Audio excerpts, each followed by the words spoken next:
Hello and welcome to a second episode of Social Justice Alchemy on this, the 11th of June, 2018. First thing I'd like to talk about today is the Supreme Court's gift to the LGBTQ community. Just in time for Pride Month, the Supreme Court decided not to do anything substantial when it comes to gay rights. Now, that said, they didn't necessarily side with the bigoted baker, but they weren't exactly brave in what they did. The case, for those who don't recall, is about a baker in Colorado. Two women walked into his shop. He asked immediately if they were gay and then kicked them out. Didn't even get a chance to, say, no, I'm not going to bake you a wedding cake. He just kicked them out for being gay. In response, the Colorado Civil Rights Commission told the owner of the Masterpiece Cake Shop that he was a bigoted asshole and not to do that. Now, what the Supreme Court should have done, if they had any sort of courage whatsoever, is they should have said, look, we agree with the Colorado Civil Rights Commission. Just because you follow a Bronze Age religion that hates pretty much everyone doesn't mean that you have the right to be an asshole.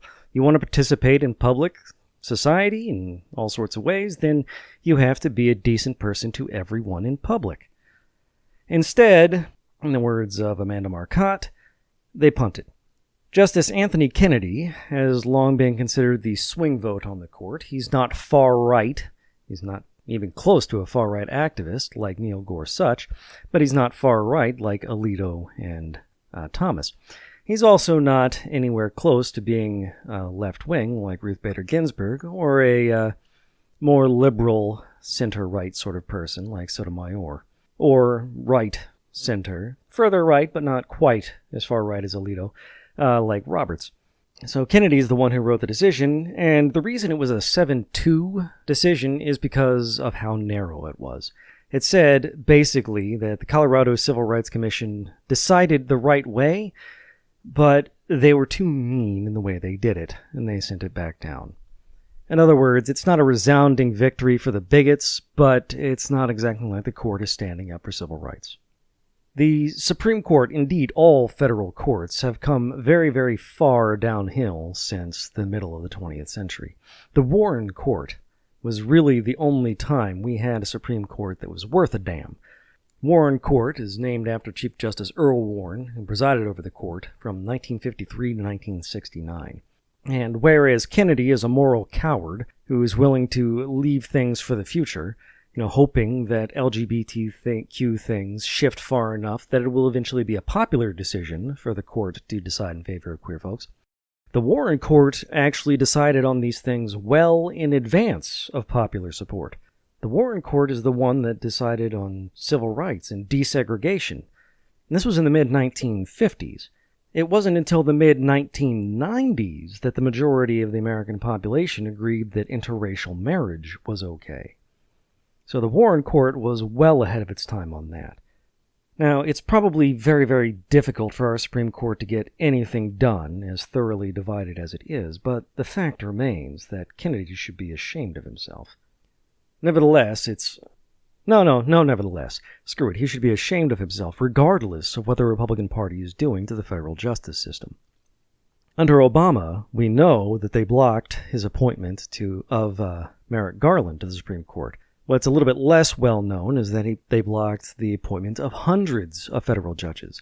They wanted those seats to remain empty until a Republican was in power so that they could get more people like Gorsuch on those benches. The Republican Party is full of shit in so many ways. I want to point out, the Democrats, for all that they are still a center-right party, they don't do that sort of thing. Yes, they're still imperialist, capitalist, and not all that fond of doing the right thing, but at least they don't actively try to do the wrong thing in the way the Republicans do. So, this was not really the victory for the right-wing bigots that they claim it to be, but it sure as hell isn't a victory for gay rights. Not a victory for progress in any way, shape, or form.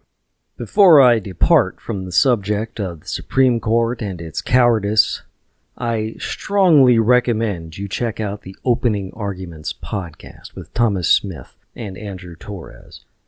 It's a podcast dedicated to discussing current events with a real-life lawyer. That's Andrew Torres. They have just covered this case with Andrew Seidel, a resident lawyer with the Freedom from Religion Foundation. It's an excellent podcast. You should listen to it routinely if you don't already. And I've gone ahead and linked this particular episode in the show notes below. Moving on, let's talk a little bit about business. Elon Musk has had a kind of a rough week. A few ups, a few downs. On the downside, he had kind of a meltdown on Twitter, you may recall. People challenged him on some of his nonsense. He has an awful lot of nonsense. People challenged him on his nonsense, the public in general and some journalists. In response, he went on a tirade and he insulted the field of nanotech on Twitter. He also tried to set up an independent commission for analyzing journalists. And in the midst of that, praised, stuff written by a cult. Not too surprising, that last bit. Elon Musk, whether he wanted to or not, whether he intended to or not, has ended up leading a cult himself. It's more like he stumbled into the next version of Scientology, in which he promises all sorts of outlandish, ridiculous things thanks to technology, and people just eat it up because he's rich. Fact is, Elon Musk is an investor, not a visionary. And investors, when you start out rich, you can keep your money without too much effort. You invest a little bit here, a little bit there. Sometimes it pans out and you walk away with a hell of a lot more money. Sometimes it doesn't and you lose a very small amount of money. The way the United States is set up, once you have money, it's really hard to become poor again. And Elon Musk is really just an asshole.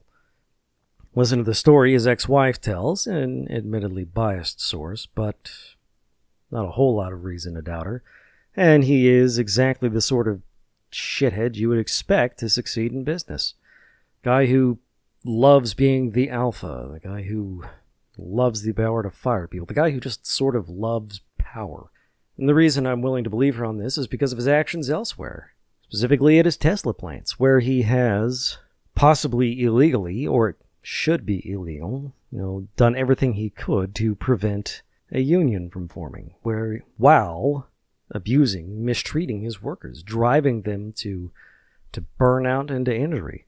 So given his recent Twitter meltdown, it's not surprising that one of the investors wanted to strip him of his role as chief executive officer at Tesla. But he had a good week too, because he survived that attempt. He's still the CEO at Tesla. The reason he survived is probably because he announced that he's going to open a new gigafactory in Shanghai. China has even fewer protections for workers than the United States, so that's probably going to do wonderful things for the price of their stock. It's going to do terrible things for their workers, both here in the U.S. and over in China. Even the threat of opening a plant overseas is enough to drive down wages and strip workers of their protections. Just in case I hadn't made it perfectly clear, fuck Elon Musk. Fuck his ridiculous ideas, and fuck his fanboys for thinking he's some kind of visionary genius. And continuing our downward slide, there have been a couple of celebrity deaths this past week or so.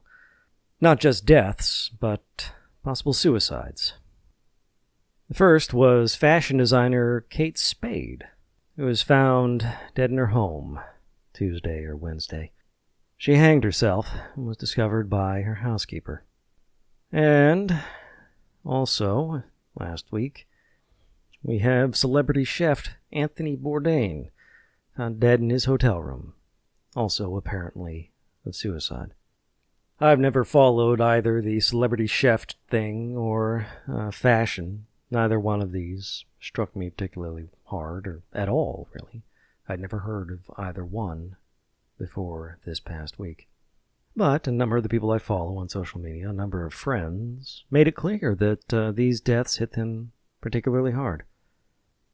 We have execrable, shitty, awful responses to suicide. Talk about permanent cures of temporary problems. And of course, we have absolutely no support for mental health, at least here in the United States, but in much of the Western world, things could stand to be a lot better. I've seen a few descriptions of what it's like to live with a chronic condition, depression, or anything else. And I'm going to go ahead and link one in the show notes. We need to do better, and linking to suicide hotlines is nowhere near enough. We need to make sure that everyone has consistent access to good health care. Where we are now is not much better than the Dark Ages. We have decent medicine out there, but the overwhelming majority of people just don't have access, and it's simply unacceptable. And now let's move on to something a little bit lighter in our science news segment. Now, I'm a little bit skeptical about the overall utility of this one, but people have demonstrated the possible efficacy of just removing CO2 directly from the atmosphere. You might have seen pictures of this floating around, of a setup of a whole bunch of absolutely gigantic fans. And yes, there is something to that. CO2 is soluble in water. It will react with water to make carbonic acid, H2CO3. And then if you have something else dissolved in the water, it's possible to sequester the CO2 and keep dissolving more CO2 into the water. And then you can use the carbon dioxide for other things. You can use it for making fuels, you can use it for making sugar, or you can just permanently sequester it, react it with other chemicals, and transform it into the building blocks of granite or limestone. There are many things you can do with it. Now, they tout this, of course, as a carbon-neutral method for making renewable fossil fuels.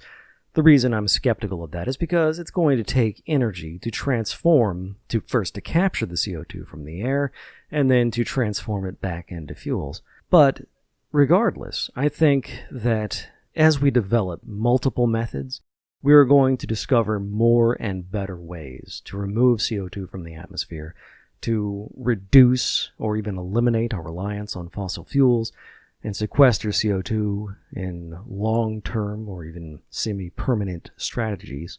On the geological scale, nothing's truly permanent. And, in effect, manage, mitigate, perhaps even eliminate some of our harmful effects on the environment.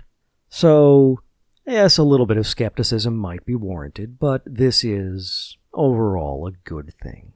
It's a promising step in a good direction. And I think that'll do it for me for this week in social justice. I've been your alchemist, John Brockman. Just like to remind you that I have another podcast out there in which I and some friends are trying to destroy the universe by releasing an ancient evil. That's Dungeons and Debacles at dungeonsanddebacles.com. For those of you listening to this on podcast, I have a YouTube channel on which Social Justice Alchemy also appears, where I practice the guitar almost daily, and in which I have a couple of other projects in development. For those listening to this on YouTube, I also have this on podcast form, available on iTunes. So please like, share, subscribe, leave a review, all the things that help this sort of thing succeed. Thank you, and I'll see you next week.